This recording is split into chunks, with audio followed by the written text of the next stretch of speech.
Welcome to the Insightful Investor Podcast, a weekly series that seeks to share industry, investment, and market insights. Learn more about our show at insightfulinvestor.org.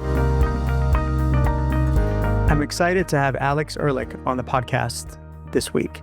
Alex is the founder and CEO of Percapita, which is a company dedicated to bringing banking services to people living paycheck to paycheck. Previously, Alex helped launch Goldman Sachs' securities lending and prime brokerage business and led prime brokerage operations at UBS and Morgan Stanley. And over that time, accumulated over 40 years of industry experience. Alex, thank you for joining us today. It made me sound old, but thank you for having me. I'm happy to be here. The numbers are the numbers. Exactly. You just can't believe it. I'm sure it's a common thing with people who get to a certain age. You just can't believe how old you are. You want to fight it. Anyway. Time flies when you're having fun. Well, you began your career in finance at the tender age of 19, and you came from a non-traditional background. How did that fresh perspective shape your approach to opportunities and in on Wall Street? You say began my career in finance. You're giving me far more credit than I would have claimed when I began my career in finance. My beginning of my career was working part-time doing data entry in the afternoons at Goldman Sachs. That counts. I'll claim it too. I'll say to people, I spent 40 years in finance, but that's kind of like I was 19 and it was a part-time job at Goldman Sachs. And I used to do data entry, key punching the fixed income trading blotters at the, Goldman's old building in 55 Broad Street. And I did that when I was a college student. So I went to NYU, which is of course in the Village. And so, you could get back in those days when trading blotters were written by hand and key punched, they needed an army of people to come in and make sure all the information got into the computer. So part-time job, minimum wage. I was an NYU student as a political science and history major. I was not looking for a career in finance. I was just looking to make some money. And that was a really nice, steady gig. And so I'd never taken a business, finance, or accounting class. So I wasn't at Goldman Sachs because I wanted to be at Goldman Sachs. I was at Goldman Sachs because I got a decent hourly job that fit into my class schedule. So, if I think you asked me kind of how did that shape my, sort of my view, my worldview or even just my immediate view at the time. I think, one of the major, things as I look back on my career, I wasn't sort of trying to kind of get to Goldman Sachs through the front door. I wasn't, trying to go to the best school and get to an MBA and get a job as an associate in investment banking. I had an accidental introduction to Wall Street, and it really turned out to change my life. But it sort of gave me this perspective of I wasn't there to sort of, make partner. I was like something that would have been outside of the scope of my imagination. I was there to make some money.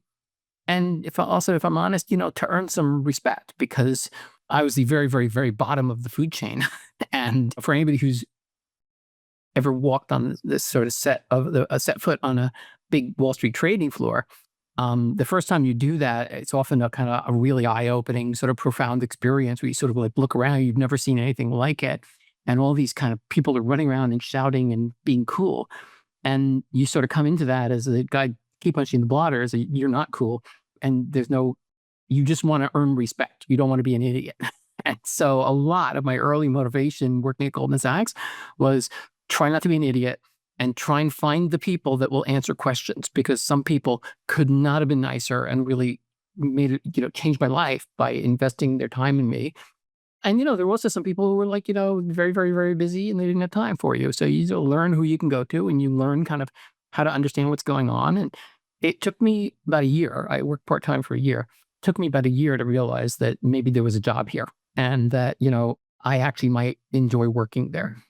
And I asked for a job after I'd been there part-time for a year because I was running out of money and I just needed, I needed the stability of a full-time job and the pay. And they hired me after giving me the obligatory lecture in don't be an idiot, you should finish your degree. But I never did finish my degree. I never went back. So I worked part-time at Goldman for a year, then I went full-time and I was there for 24 years or 23 after that.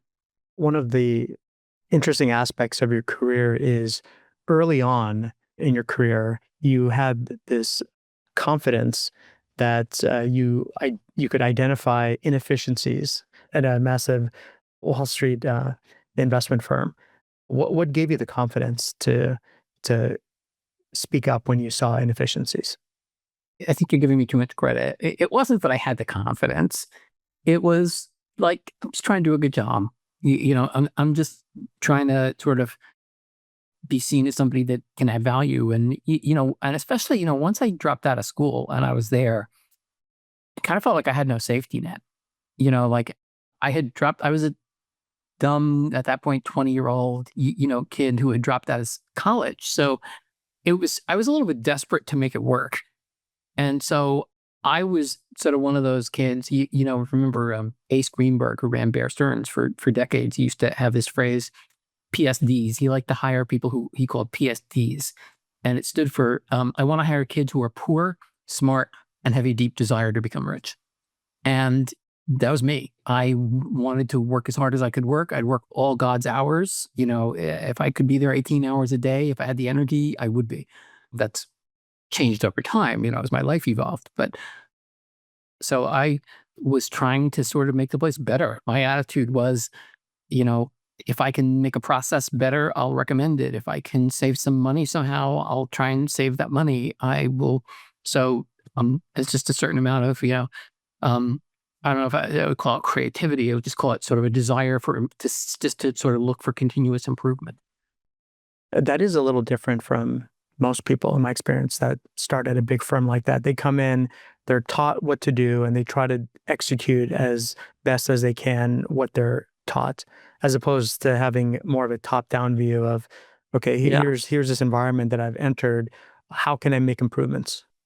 Yeah, I would totally share that view, by the way. Now that I can look back on 40 years on Wall Street, I would fully agree with you. And we'll probably get into this later in the conversation, but I just sort of pick on that thread of, it's very common, not just on Wall Street, but really in most places that employ people.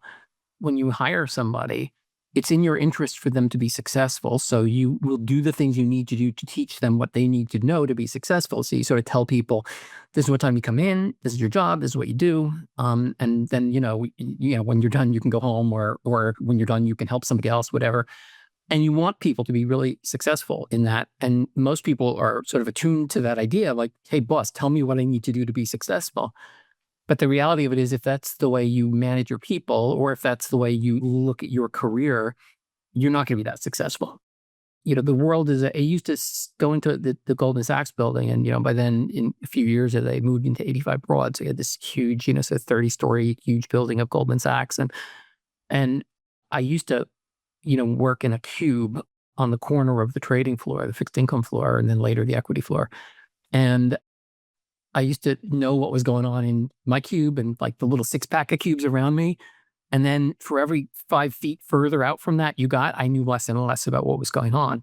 And I used to look at the trading floor. I wasn't sitting on the trading floor, I was alongside. I used to look at the trading floor, and I used to sort of try and figure out what's going on here, and what are the different products being traded, and how are they organized, and how does it fit together?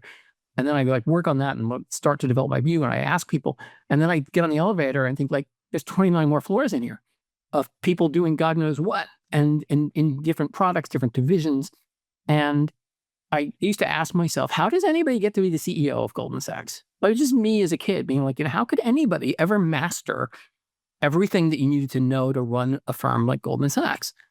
And the answer, of course, was that you don't. Nobody becomes the CEO because they know every detail and they micromanage every detail. And that was one of my early insights into the idea that simply being a technical expert and mastering my job and then learning the next job and the next job and the next job was probably not a leadership trait. That was probably, it might be an okay career, but it was not going to be a leadership career. And so I don't know, I feel like I'm meandering a little bit, but there were so many things I learned in those early days that came from being part of a huge successful organization and just wanting to understand it. It's funny you describe the 30 floors. You can imagine somebody coming in and their strategy would be, I'm going to spend 1 year on each floor, and after 30 years, I'm going to figure everything out. But what you don't realize is those floors change over time. So even if you did that, you still couldn't get to the top. No. And not to mention the fact that, the specialization that goes on, it's sort of it's not like, you do a good job in equities trading and now you're going to move to real estate, or you do a good job in real estate and now you're going to move to commodities. It's there's a lot of transferable knowledge and expertise and skills, but Nobody's going to spend 1 year on each of 30 floors in order to get to the executive suite. I don't think that happens. Would you describe how writing your first business plan at Goldman led to your involvement in helping run securities lending and eventually the prime brokerage business? I want to be clear, because I think it's important not that, I don't want to take more credit than I'm due on anything. I got the work of building the securities lending business and ultimately the prime brokerage business was a team sport, and there were many, many people involved. I was simply fortunate that I got asked to, sort of look at things that clearly were sort of suboptimal. And my earliest opportunities, I think I've been there about 5 or 6 years. I did a bunch of different things in operations for 5 or 6 years. And then this moment came where I was asked to go work in securities lending. And I was part of a group that kind of quickly identified what was really a change, a generational change in the view of securities lending. The old view having been that it's an operations activity and it sits in the back office and it is really driven by settlements. It's driven by, one broker needs to make a delivery and they don't happen to have the stock they need to deliver. So they call another broker and they say, hey, buddy, can you send me 1,000 shares of IBM? And then literally it moves physically because this is the 80s. So, things are still moving physically. And, it gets put in a rolling cart and a retired cop will wheel it through, Wall Street. And then, the delivery, the loan gets booked, the delivery gets made. But, the 80s were sort of the era of the, creation of the modern hedge fund. And not just the modern hedge fund, but the modern era of proprietary trading. And my version of history is 3 things happened in the 80s that transformed trading on Wall Street. And this goes for both Wall Street proprietary trading and for hedge funds. Number 1 was the globalization of the securities industry, because you go back to 1986, the G7 agreed to allow all G7 countries to members of stock exchanges in any one country could become members of stock exchanges in all G7 countries. I won't spend an hour talking about this. I was there, but this globalized the securities industry and created opportunities for people to trade globally that they never had. Number 2 is a proliferation of, I'll say number 2 is the dawn of the PC era, because PCs didn't exist prior to the late 80s, early 90s. And that gave people desktop traders, desktop computing power that they had never had access to before. You used to have to, ask for overnight time on the computer to run a program. So if you were an arbitrageur trying to, look for, short-term dislocations and equilibrium of trading values on things that, could be priced against each other, things we take for granted today didn't exist in the 1980s. And then the third was the proliferation of derivatives, which prior to the dawn of the PC era couldn't be priced on a desktop.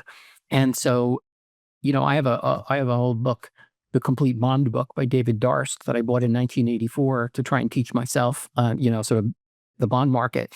And there's precisely 1 chapter on derivatives. And because there were so few opportunities to express, prices in derivative form. But in the late 80s, you had this boom in globalization, boom in computer power on moving to desktop and proliferation of derivatives. And now all of a sudden, you have a boom in trading opportunities. Securities lending, which if you'd like me to, I'll give like a really brief explanation of securities lending for those who haven't encountered it. Securities lending is very simple stuff. Securities lending is you own a security because you want to own it. And it's sitting in some vault someplace, metaphorically. Now it's dematerialized, so it's really just an electronic book entry somewhere. But let's just stick with an easy example. It's sitting in somebody's vault, and you're just owning it until you don't want to own it anymore. In the meantime, somebody else wants to sell short that security. You can't sell short a security unless you can make delivery on the security. And to make a delivery on the security, you've got to be able to borrow somebody else's long position and then use that to make good on the delivery that is a result of your short position. And if you call a broker and say, I want to sell 1,000 shares of IBM, and the broker is going to be like, do you own it or are you selling short? And if you say I'm selling short, by the way, they have to do that. They have to know that. If you say you're selling short, the broker either has to know affirmatively that they can get that security for you. They're going to know they can borrow it, or they can't permit the sale. They can't allow you to do a naked short sale. And so go back now, cast your mind back to the 1980s. That's what securities lending is. Boom in globalization of security industry, boom in trading of derivatives, boom in computer power. And now what becomes kind of like the missing link in the commoditization of the process of being able to do those short sales as part of these big arbitrage transactions is the ability to borrow stock. Because that process has not really been automated, and that process has been sort of placed in the back office as a result of the history of Wall Street thinking that securities lending is just to make delivery. Well, now all of a sudden, securities lending is a commodities trading business, meaning there's a supply of securities that can be borrowed, and there's a demand for securities that people want to short. And supply and demand imbalances, are what drive markets and pricing. And all of a sudden, you're a broker like a Goldman, but obviously, to be fair, like a Morgan Stanley and a Salomon Brothers at the time, and a Merrill Lynch and so forth. You sit at the middle of those flows because your own prop traders need to short these securities to engage in these prop trading activities. And it's the dawn of the hedge fund era. And so there are not a lot of hedge funds. Most people who know the hedge fund business know that the first one is generally credited as having been A.W. Jones in 1948. So not claiming hedge funds were invented in the 1980s, but they were invented around 1948. But by the time you got to the 80s and where the story is taking place, I actually, as part of a business plan that I wrote for Goldman, I studied, I did like the little market analysis, like what's the addressable market of hedge funds? And I came up with a total globally of $5 billion in hedge fund assets, total, for a market that today is widely thought of as a sort of $4 to $5 trillion market. So we came up with 5 billion. And this is before Google existed. So you didn't go Google things. The way that I came up with that $5 billion number was I walked out on the trading floors in New York and London, and I just walked up to every single person sitting at a trading desk, like, you know any hedge funds? How many hedge funds do you know? How many assets are they managing? What kind of strategies? I'm just doing this work to, for Goldman to kind of compile like a database. And by the way, we'll publish it, we'll share it, we'll. And that was how I came up with that, the anecdotal stories from everybody who worked on the trading floor in those two cities. And we came up with $5 billion in assets. And when I wrote the business plan for prime brokerage at Goldman, I literally wrote $5 billion in assets. I made up a bunch of numbers to sort of go, here's what these customers are typically doing. So as a result, here's the total balances of securities that they're shorting. These are the countries that they're shorting in. They're also financing, looking for leverage. So they're borrowing money against those securities. And this is what I think the total financing balances is. And I wrote in my business plan that I thought if we got into the business and we set it up and took 6 months before we'd be ready live, that by the end of 3 years, we could have a top line of $50 million and a bottom line of $25 million. I hope I'm not giving away like proprietary confidential Goldman Sachs information. It's 35 years old, so, or more. So hopefully they won't mind. The original business plan was we'll make 25 million net in 3 years. And, I'm sorry, I don't have to tell you, but this currently is a business where, there are at least 4 big investment banks today in the prime brokerage business making many billions of dollars each, in these businesses. They're very lucrative, and, which is, I guess, what you'd expect in a $3 to $5 trillion business, where, there are, massive amounts of money being, borrowed and shorted, and they typically are secured through the prime brokerage businesses. The answer to kind of how that all happened was we started by focusing on securities lending. We started by recognizing the demand for securities lending that was coming from our own prop traders. We focused on building an equity finance business where we made the securities lending transaction a sort of proper equity form of commodity. We had huge fights with our senior traders, very well-known people who are billionaires today, who, ended up founding, huge hedge funds, who hotly debated the concept of whether or not we should even serve customers, the hedge funds, because they could view them as competitors.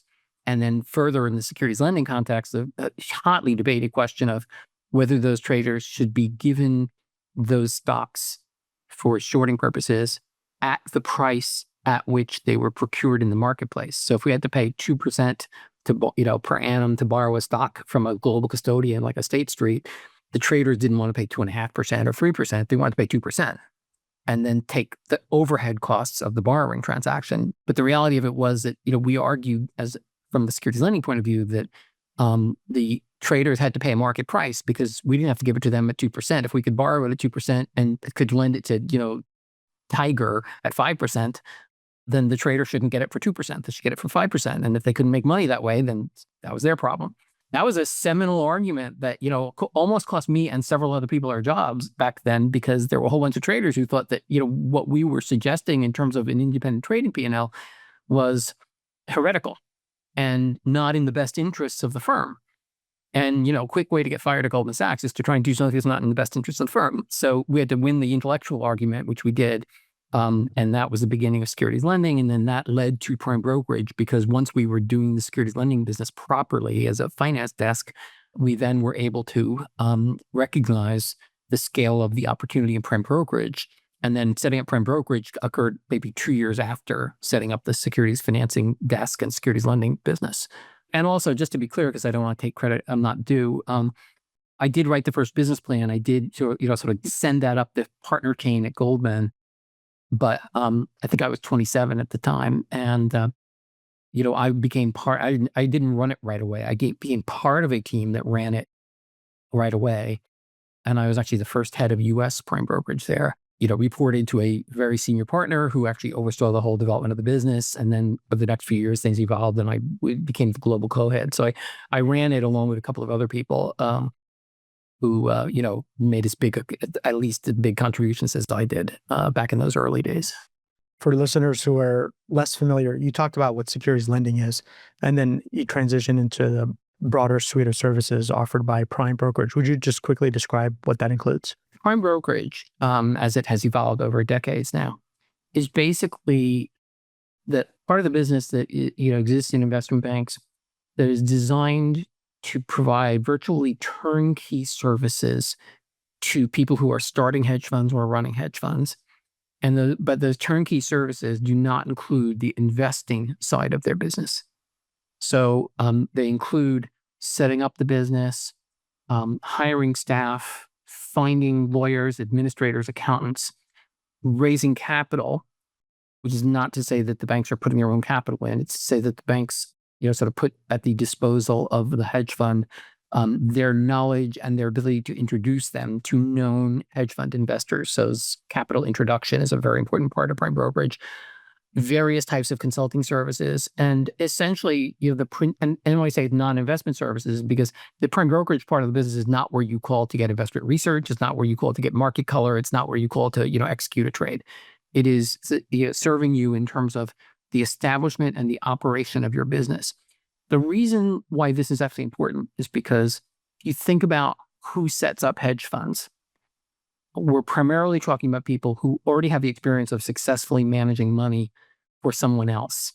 They've either been a fund manager, or they've been a trader, they've been, they investment research, and they now, for whatever reason, they've kind of gotten that education and they want to go off on their own and they think they'll be successful. And so these people, very talented, very successful, sometimes, very demanding. But what they've never done is actually set up this business and run this business. They want to raise money and manage that money because they're super confident about their ability to make money in the markets. And they, are going to talk endlessly about their strategy and why you should give them money to manage. But they've never set up an office. They've never hired a COO or a CFO. They barely would know what the COO or CFO are supposed to do all day. They don't know how to borrow stock. They don't know how to settle trades. They might be trading in 50 countries and they need to know how to settle in 50 countries. Maybe they don't know how to handle asset servicing events, dividends and corporate actions in 50 countries. And they also may never raise money. Many of them will have worked for shops where somebody else raised the money. They were not the principal. They may never have been in the room with an investor. Well, maybe they have. So this concept of prime brokerage is, in my mind, really a true example of what you are selling to the hedge fund is the idea that we will be a really good and trustworthy partner. And we will put your interests first in order to make you successful. And I know that that's a sales line. I know everybody wants to sell trust and everybody wants to be a partner, including the guy who's selling you a car. But the reason that I would say it anyway and defend it is because the psychology of the moment is you're talking to a very accomplished person, a very talented, very capable, very accomplished person but it's one of the most important moments of their life, of their career. They're walking away from their success, coming up the ladder someplace else, and now they're going to put their own name on the door, and they're going to sort of take responsibility for their own business. And all the stuff that we do and we know is all the stuff that they're vulnerable in. It's all the stuff they don't know. They want to go out there and manage money. They don't know how to do the rest of these things. And so they kind of have to trust you.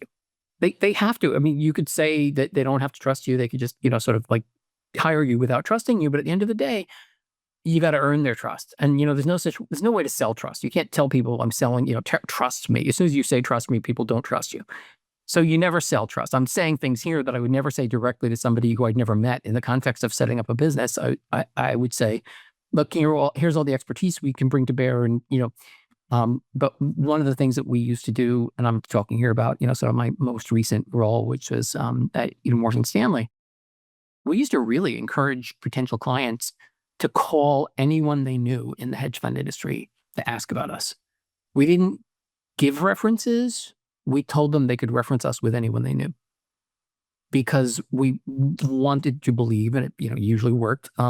We wanted to believe that we were all about earning trust, and that eventually we would earn it by our actions, and that it was critical because people were not hiring us in the context of wanting investment research or wanting best execution.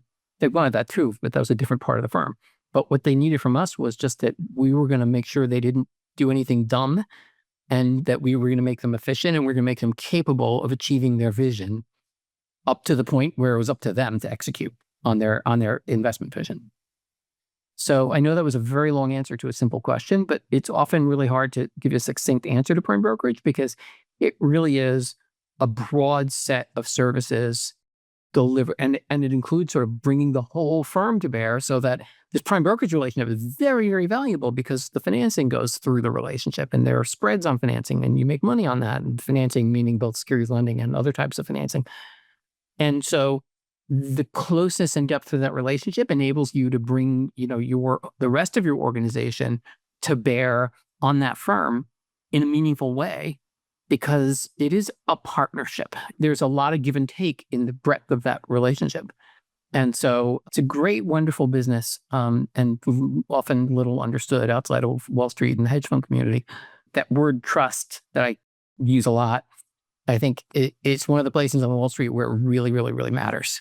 And, and it matters in a consumer group, i.e. people who run hedge funds, who tend to be very hard-nosed and driven, and don't necessarily want to give their trust until it's been earned. But it's a critically important differentiator. You had a great run at Goldman, but what changes in culture at Goldman Sachs led you to ultimately move on? I stayed till 2003, and then I went to UBS, and I left. And I want to say this, I only speak well of the three firms that I worked for, because they are all great firms. And I grew up at Goldman Sachs, and I benefited so wildly beyond my expectations, from people and so many things about being at the firm. But I grew up there, through the, starting in 79. So really through the 80s and the 90s. I left in 2003. Firm went public in 99. The IPO, in my opinion, didn't immediately change anything, but it changed a lot, within the next few years in terms of culture. I think that pre-IPO, we used to talk a lot about the partnership culture. And post-IPO, in my humble opinion, I was not running the firm or paid to, have this opinion, but I felt like the culture was changing. And it was, in my opinion, sort of really evidenced by some very specific changes that were occurring that I will not talk about, but they were things that I objected to. And it wasn't my place to object. I didn't run the firm, and that I, sort of thought about it. It took me 2 years to kind of go through a process, because it was the only place I'd ever worked. It was home. And it took me 2 years to go through a process of coming to the conclusion that I had better leave. Because if I didn't leave, I was going to become really unhappy and become somebody who, sort of hated his job, but did it, in order to make the money. And I didn't want to be that person. I wanted to be somebody who felt like an owner and felt like a partner and felt like that I could be 100% behind the way we were doing our business. And that doesn't just mean doing business. It also means the sort of the way we ran the place and treated people. So I left, with great respect for Goldman Sachs and great respect for the fact that we had a different sort of opinion about how the culture should work. And so my job was to leave, not to sort of sit around and whine and become the guy who didn't want to change with the times. And that's kind of what happened. And then I spent 6 very happy years at UBS in many ways, but I think I spent 4 happy years at UBS, and then the financial crisis hit, and I can't claim those years were happy because that was just a really tough time for everybody in the markets, as you'll recall. And so I was there from 03 to 09, and it was a very tough place to be in 08 and 09, and I left to join Morgan Stanley as global head of prime brokerage there in 09, because I was just lucky enough that they decided to blame my predecessor, for a whole bunch of things. So the opportunity opened up, and I was lucky enough to get it. And then I spent 10 plus years, at Morgan Stanley running prime brokerage there, or co-running it actually. And then a couple other things. I ran the futures business and the fund administration business, and I did a ton of work on DEI, chairing the diversity council for the investment bank the last sort of 3 years that I was there, and then moved on and started the next phase of my life. Let me ask you some questions about leadership, which I know you've spent considerable time thinking about. You've described 3 things: intelligence, hard work, and integrity as the baseline for hiring at top firms. But true success depends on fostering the right behavioral culture, which we've touched on. What qualities do you look for beyond the table stakes, and how do you build an environment where collaboration and team first mindset are rewarded over competition and individualism? So you're 100% right. And just start by, I just want to recap one thing you said briefly. Your brain, your work ethic, your integrity, those are table stakes. If you're not smart enough to handle complexity, it's not going to work well. And if you don't work hard and you're a little lazy, and everybody else, all your teammates think like you're the weak link who's, they're all having to work harder to cover for you. Again, you're not going to last. And, on integrity, it's like if people think you can't be trusted, again, you're going to be out fast. So, while everybody wants to recruit to get their smart, hardworking people who are presumably ethical, the reality of it is, like pretty much all the firms can get those people. And so there's just zero differentiation. And when I used to interview young people, I used to say that to them. I'd be like, you're such an impressive resume. You're 3.9 at MIT, and you've done all these outstanding things. And I'm absolutely convinced that you're like wonderful. But I also just want to tell you that like those are entirely not differentiating in the market work. So can you start by telling me like why I should hire you that has nothing to do with like how smart you are and how hard you work? And and so we get into that. The short answer to your question, if I'm capable of short answers, I have developed a view over many years, particularly coming out of Goldman Sachs and having to spend the rest of my career figuring out how to beat Goldman Sachs, which is a great firm that hires the smartest people and the hardest working people, all that stuff, is that ultimately you cannot beat Goldman, or anybody by trying to sort of figure out like, how am I going to get the smarter kids out of MIT or Harvard or wherever, or St. John's for that matter. And you can't work people so that they're working harder than everybody else, because it's like boot camp, and who wants to live in that as, sort of that can't be your differentiator. At the end of the day, it's hiring your fair share of those great young people and then turning them into a team that consistently gets the best out of those people and therefore produces more than the sum of the parts. So you do not want a dog-eat-dog culture. You do not want a culture where people feel like there's a finite pie, and for me to get more of the pie, my teammate has to get less of the pie. You do not want a culture where people feel like they should not share information. They should hoard information, because if they look better, they'll get paid better. You ultimately have to work very, very hard in the way that you identify people that you hire, and then the way you train them, and the way you promote them, and the way you reward them. And that's like a bottoms up sort of comment, like hire, train, promote, reward. But it's a top down comment too. You also have to work very, very hard with your leadership teams to make sure that at every level there is a uniform sense of what the culture wants from people, what success looks like in the culture. And the way to beat, and I'd say this again with all due respect, the way to beat the number one team, whoever they are, is simply by hiring great people and getting them to collaborate better. Because every single time you're up against a team of great, talented people who are hoarding information, you're going to beat them by sharing information. If they're knifing each other in the back, you're going to beat them by having people who don't knife each other in the back and don't have to spend their time watching out for people throwing knives at them in the back. This all sort of rests upon sort of another level of philosophy, which is that I firmly believe people want to come to work and have fun, and they want to enjoy themselves. And that, people don't, when I was, involved in the securities lending business, I used to have this little stock speech I would give people where I would talk about how just remember that your job is not a calling. Like, some people have a calling, right? Like, God is a calling, religion is a calling for people. I think medicine can be a calling for people. Some people grow up, like, I just want to heal the sick. I just want to be a doctor or a nurse or a social worker. These are helping professions that people feel called to.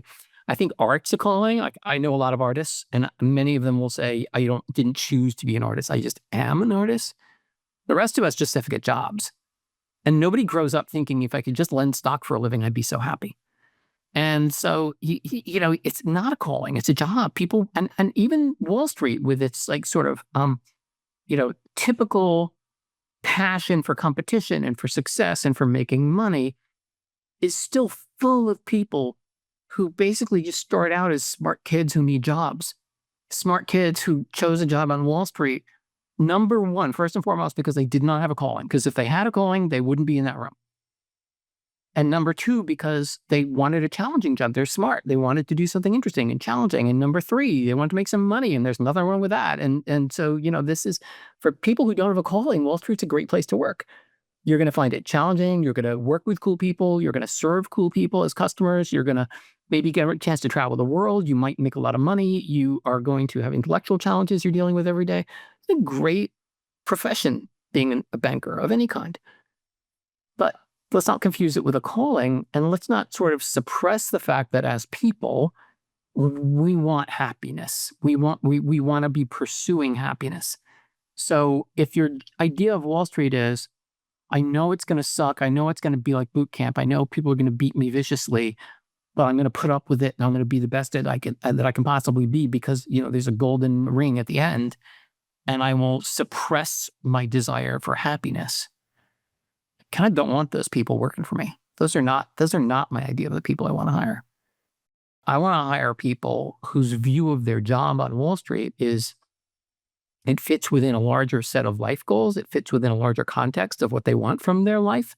And it's very important. I'm not wimpy about this. Like, I expect people to work really hard, but I also expect people to enjoy their lives and have families and enjoy their children. And I also want the people who are going to sort of work together well and trust each other. And as I said earlier, create more than the sum of the parts. So these characteristics that I look for, beyond they're smart and they're hardworking and they're ethical, I look for empathy, because I think, listen, if you're not a person who's empathetic, you're all about yourself. And that's never going to work in the model that I'm describing. I look for people who have self-awareness about kind of where they fit in the puzzle, that they don't just think the world revolves around them. I look for a whole bunch of behavioral traits, which I won't necessarily list here. And then if you want to basically take this approach that I have of being very, very behavioral about the attributes of success in leadership and how I want to groom people and create great leaders based on those traits, then you have to ask yourself, how do I know those people when I see them? How do I find those people at any level, whether it's an undergraduate recruitment up to, I've got this key leadership slot I need to hire for, and I need to get hire a managing director to, sort of take this over. And that's a whole nother subject that, that I'm happy to talk endlessly about. But it sounds like the perspective that you're describing is then to compare it to another perspective. So one idea in terms of leadership is, I'm going to get the most out of each person, and I'm going to create a competitive environment, and each person's going to try to do better than their peers. So that's one approach. The other is to say it's more top down of, how do we make the team better? And if there's more collaboration, and obviously you want to encourage individual accomplishments, but if there's more collaboration, then 1 + 1 can be 3 or more, because you can bring more to the table. And so that's just a different way to approach it. It's absolutely right. Absolutely right. I'll share a story with you here, which is something a story I used to tell when I used to love, as you could probably tell, I used to love teaching classes. I used to teach a lot of classes in my banking career. And I've also lectured at a bunch of colleges and things. And I still love doing that, talking about sort of behavioral traits that drive success and how to have a great career and how to avoid mistakes and things like that. I used to use an example for people that used to generate hot debate, but it gets at the essence of this thing. So I used to, have this story that I would tell, which I would refer to as the Derek Jeter challenge. And of course, now, it's been years since Derek Jeter retired, but, I used to use this more, when he was still playing, everybody knew who he was and people loved him and all that. So maybe the year before he retired, he was playing a game against the California Angels. It's late August, Yanks are in the pennant race. It's a late inning game. It's like the eighth inning. Yankees are down 1-0 in the eighth inning. And he's at bat, and I get hit by the pitch. And he throws the bat down and he trots down to first base. The instant replay, slow-mo, clearly showed he did not get hit by the pitch.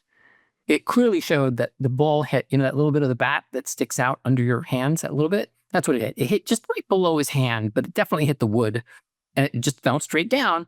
And he immediately sort of shook his hand like, oh, that hurt. And then he threw the bat down and he tried down to first place, and the umpire left him there. And, he was awarded first place, but the instant replay was like crystal clear, did not get hit. And we used to tell that story. And I would say, a room full of 50 kids, new analysts at, Morgan Stanley, say, okay, how many of you think that that's cheating? And that's actually sort of not really the kind of clean play and, ethical, behavior that you would expect of Derek Jeter. And less than half the room would raise their hands. A small number of people would raise their hands. Like, that's cheating. And then I would say, okay, most of you don't think he's cheating. Maybe you want to talk about like why that's not cheating. And there would always be 10 people ready to talk. And they would always express some of the following points. This is not Little League. This is Big League Baseball. You are paid to win ball games. He is paid to win games by any means necessary. It was not his problem. The umpire blew the call. It is totally his job to get to first base. And by the way, he scored the tying run in a 1-0 game, and the Yankees went on. I forget they won or lost, but like that was a pivotal moment in the game. So almost everybody who cares about sports would say he did nothing wrong.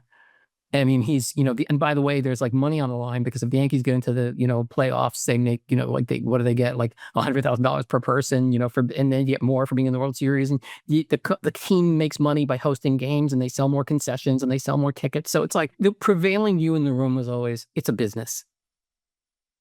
And I would say, okay, fine. Let's reset the scenario and ask it a different way. It's not Derek Jeter who does that. It's your 10-year-old brother who's playing Little League, and you're on the sidelines watching your 10-year-old brother, and you see that happen, and he gets sent down to first base.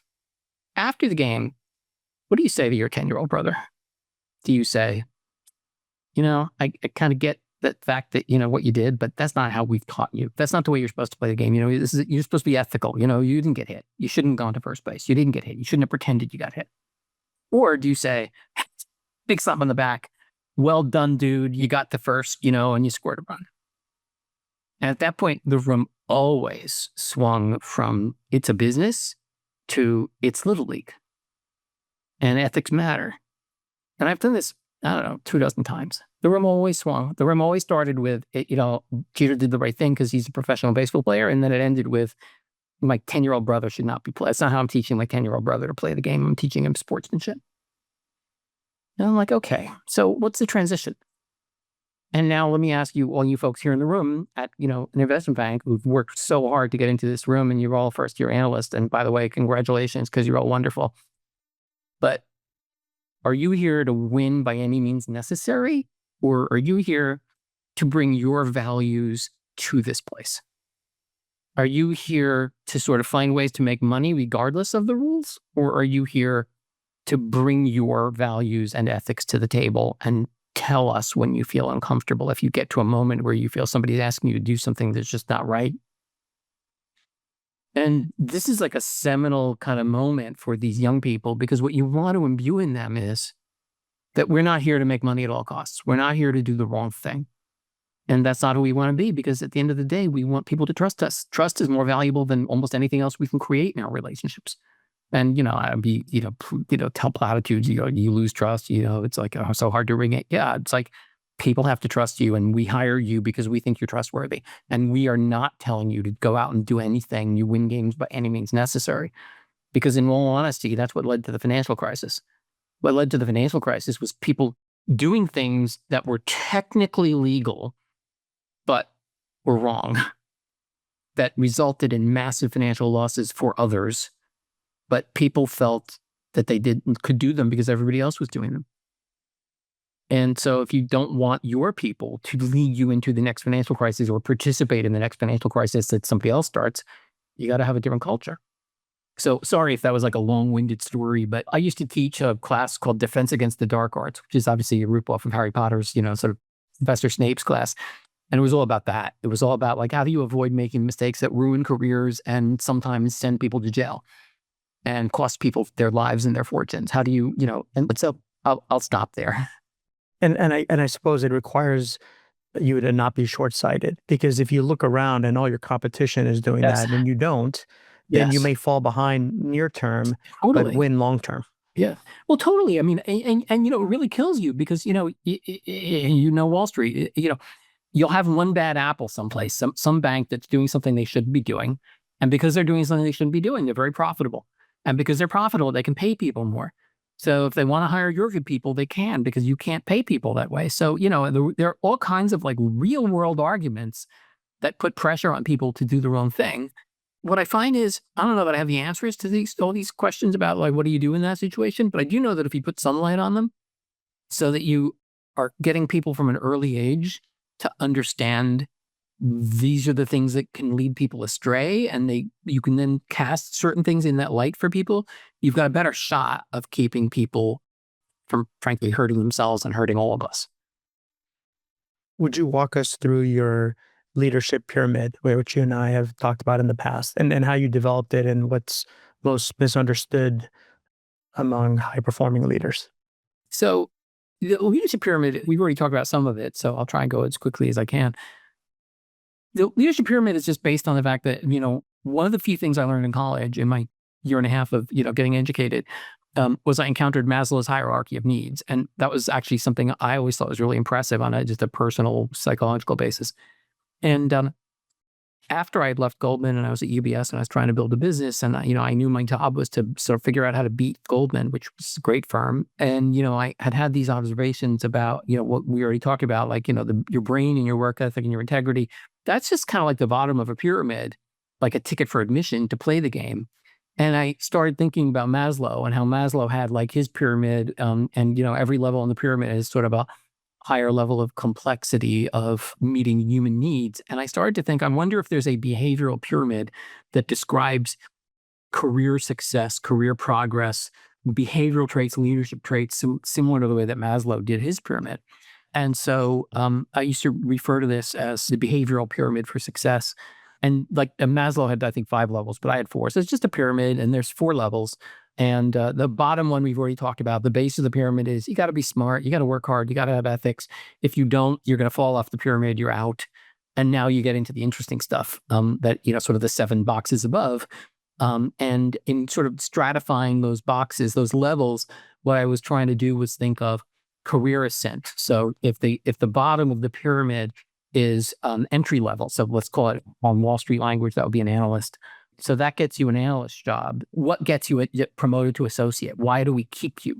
Because we don't keep you just because you're good at spreadsheets and PowerPoints and organizing roadshows, because that's not a sign of leadership. That's a low level degree of ability. So you start looking for those behavioral traits. And so on that second level, what I would put would be empathy, because as already mentioned, it's really the cornerstone of leadership capability, is that you are empathetic in your core. It's who you are, because if you're not, you're never going to be a good leader. And by the way, I could talk about all of these things for, sort of 10, 15 minutes, every box for 10 to 15. So I'm just trying to go very, very quickly. The second box on that level for me is self-awareness.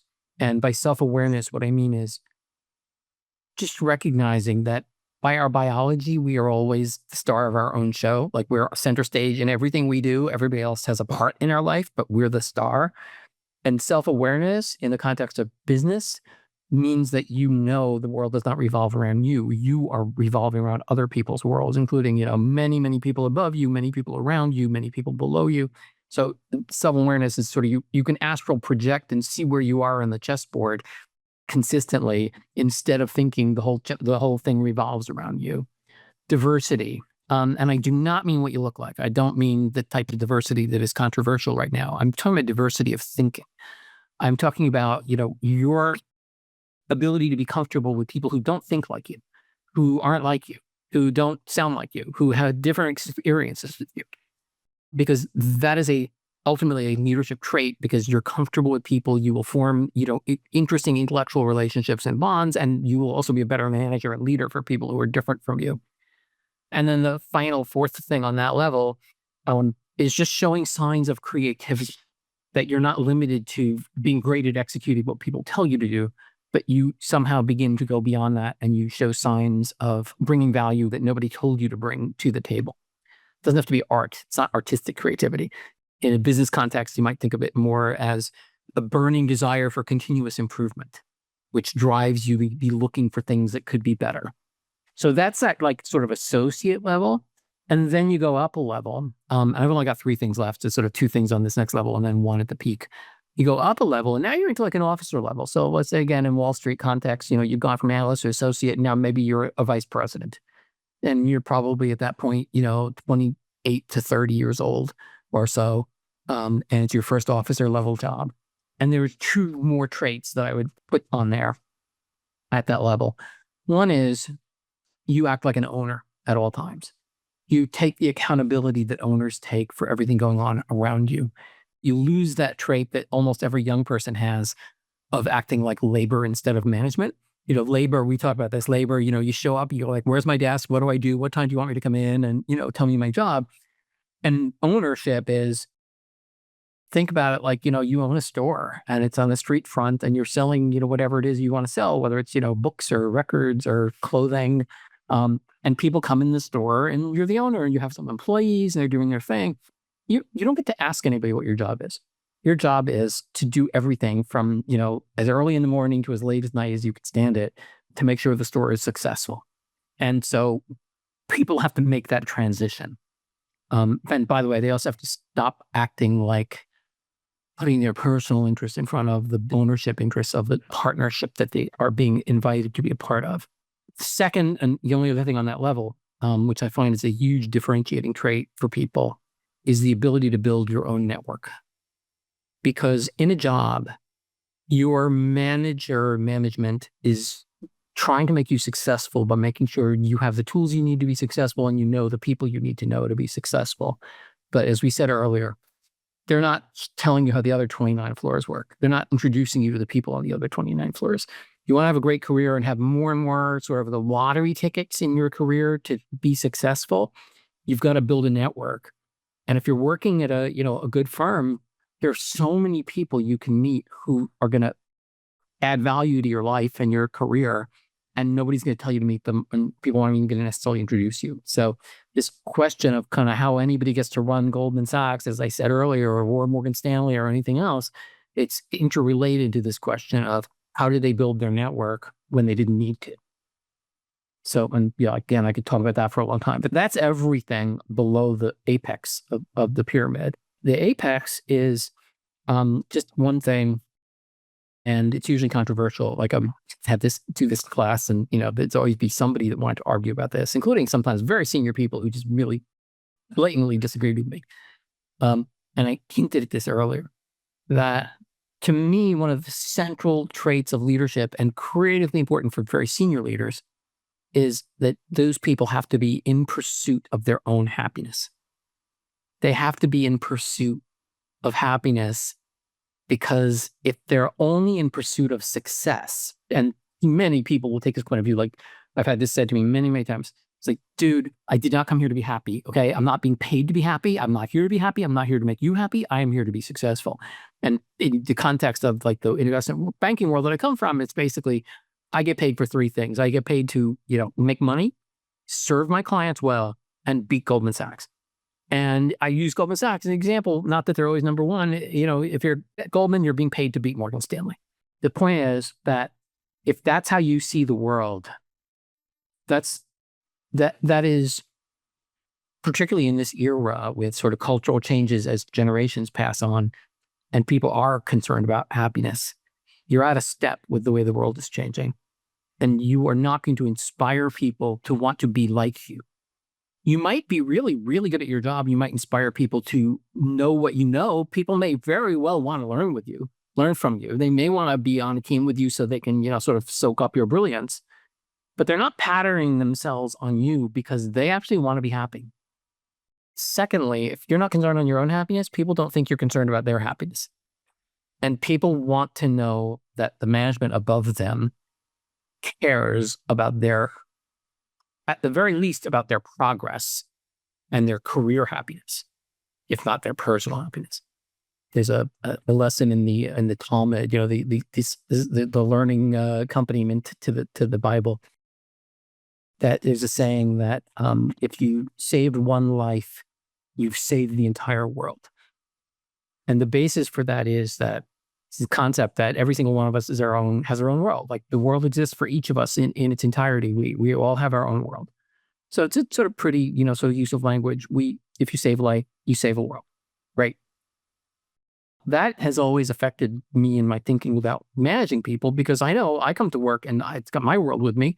None of us are in the last job we want to have. None of us are, want to be stuck at whatever level we're at, even at the very, very senior levels. We all have aspirations and ambitions until we no longer do. But the idea that I've always kind of really loved working for people who could see me and could say, oh, I can see where you're headed. I can see where you want to head. Even if they say to me, you're not ready, you're never going to get there. But at least they acknowledge where they know. You can't leave people alone and wait for them to earn their promotion. You can't leave people alone and wait for there to be a promotion available, which may not come for years and years, and be a good leader. You can be a practical manager that way. You could be managing your workforce. But if you want to keep people and you want to keep them motivated and you want to make sure that your very best people are not leaving, you need to know where every single person is in terms of their own personal sense of when have I been in this job long enough and what opportunities can come to me? How do I keep enriching myself and growing? And the best firms are really good at that. That becomes part of the culture. So, it's all tied up in this idea that if the only thing you care about in life is your career, because the only thing you care about in life is yourself, because, you think Wall Street is just a blood sport and you came here to make money and you don't give a shit about whatever else is going on in people's lives. There are places in which you will be successful.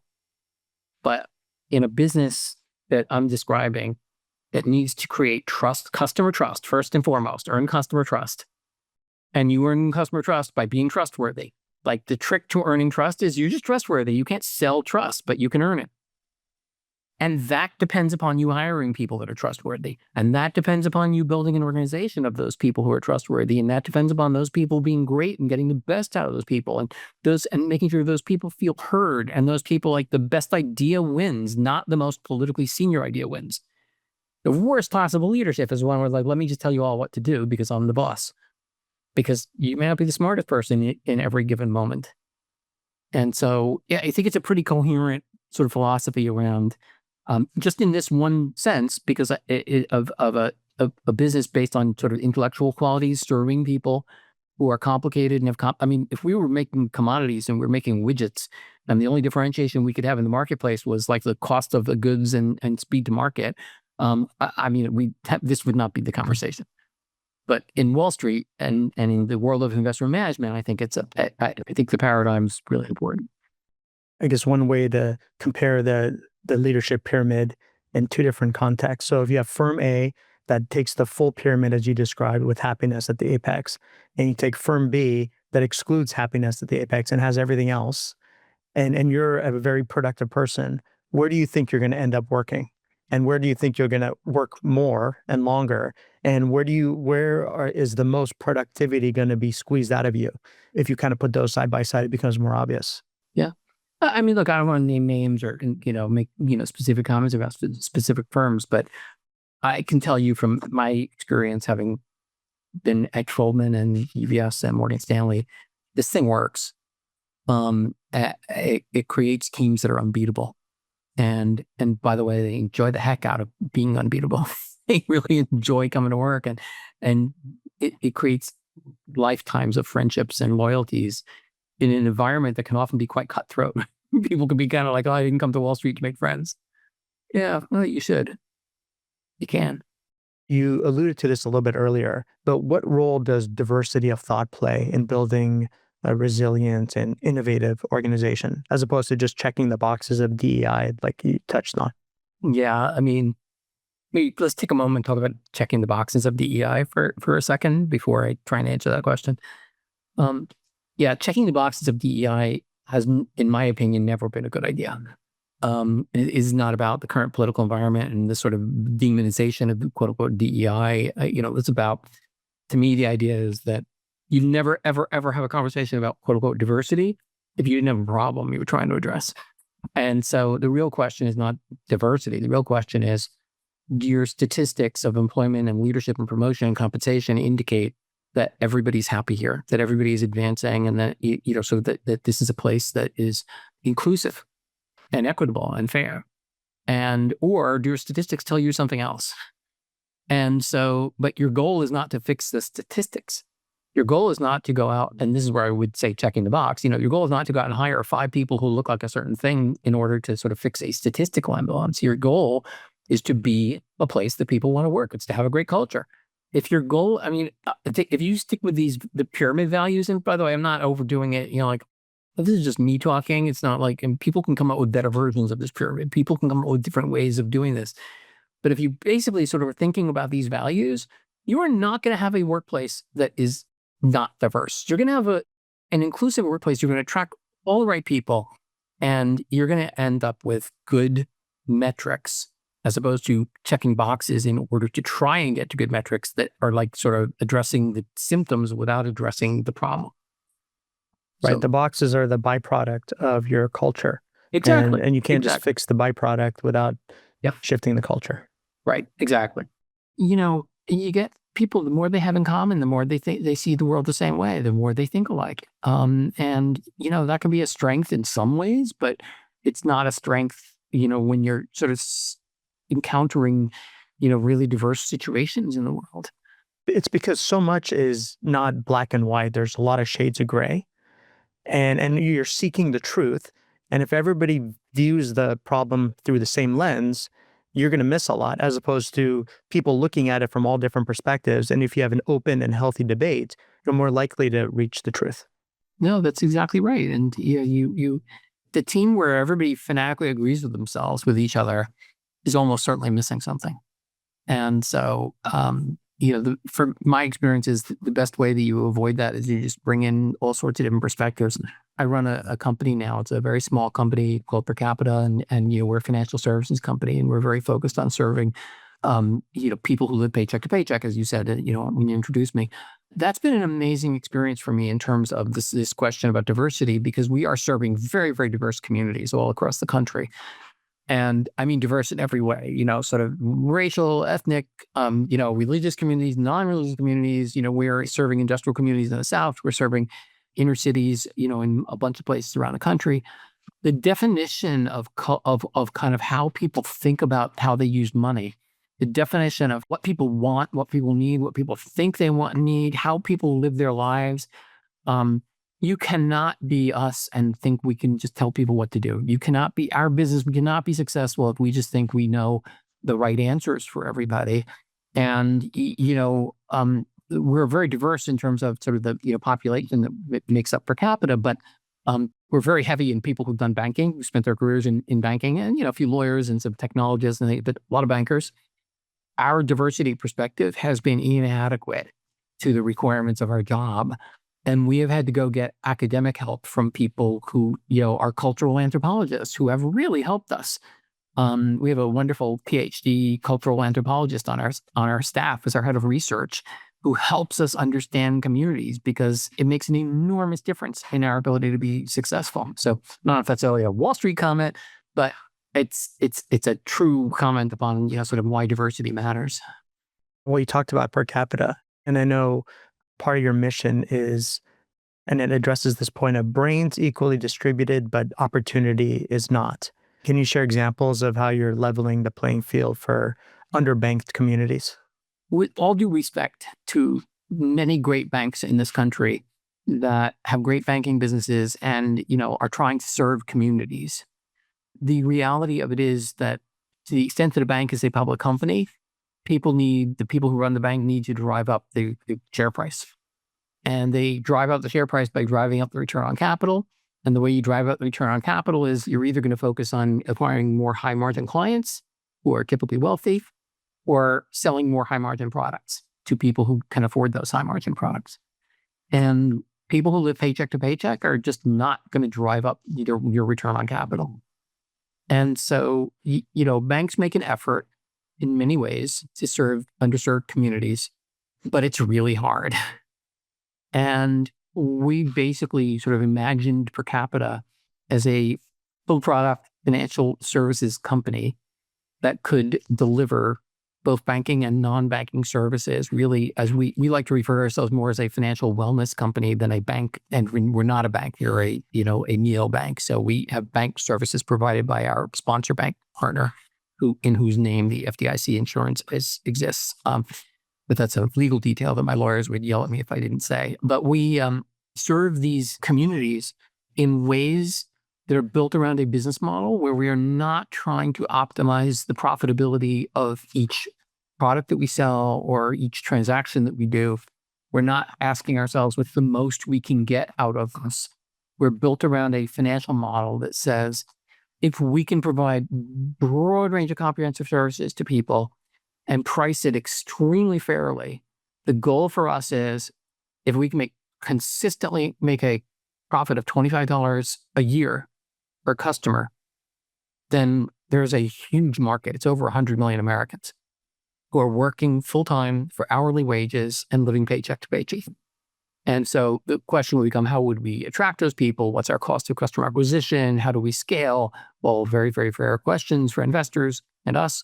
But the fundamental thesis of, we are keeping prices low because we're not trying to optimize the P&L around each product. We're trying to optimize around a business model around each consumer.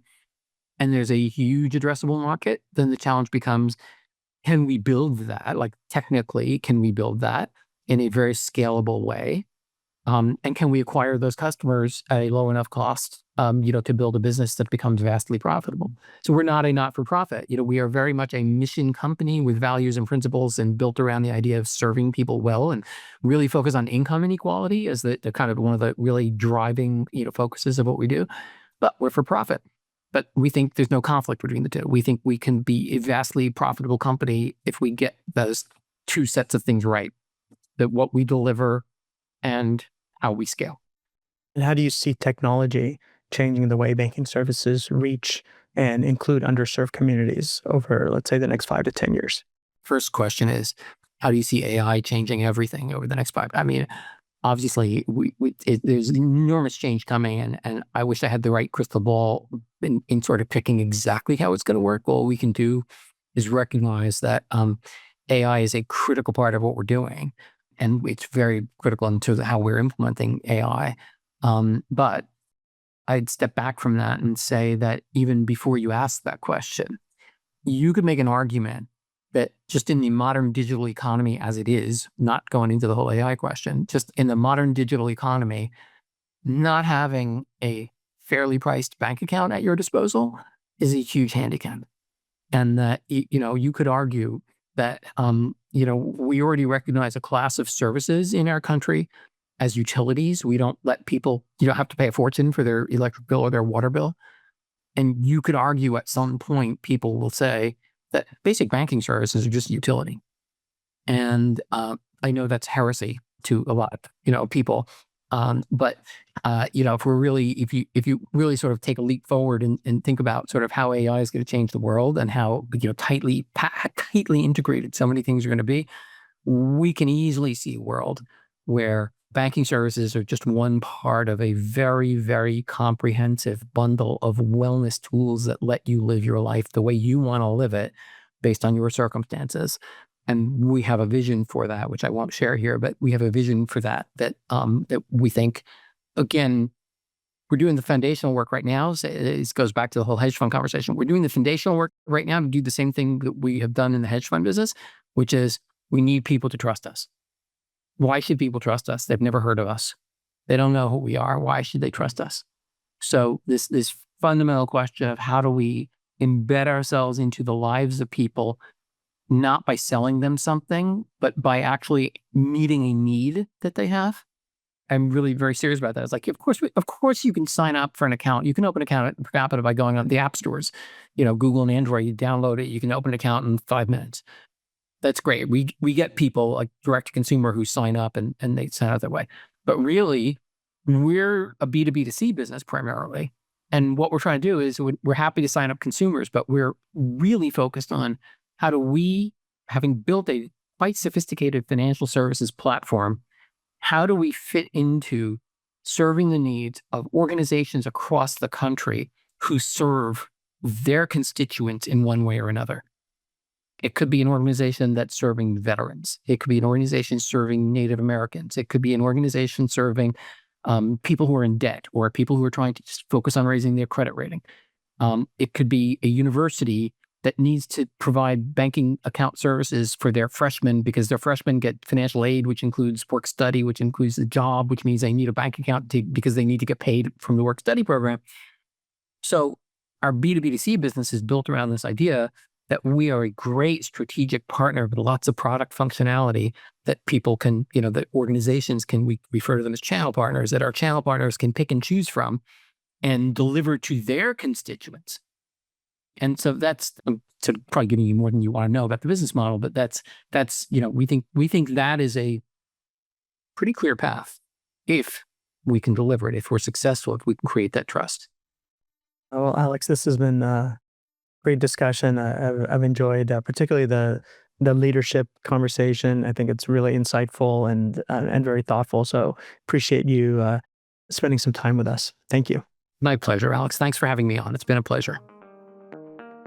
Thanks for listening. We hope you enjoyed this episode. Please visit our website at insightfulinvestor.org to access past shows and learn more about our podcast. If you have questions, feel free to email us at info@insightfulinvestor.org. And if you enjoyed the discussion, please subscribe to this podcast to ensure you don't miss future episodes. And don't forget to forward today's conversation to others you think would enjoy listening.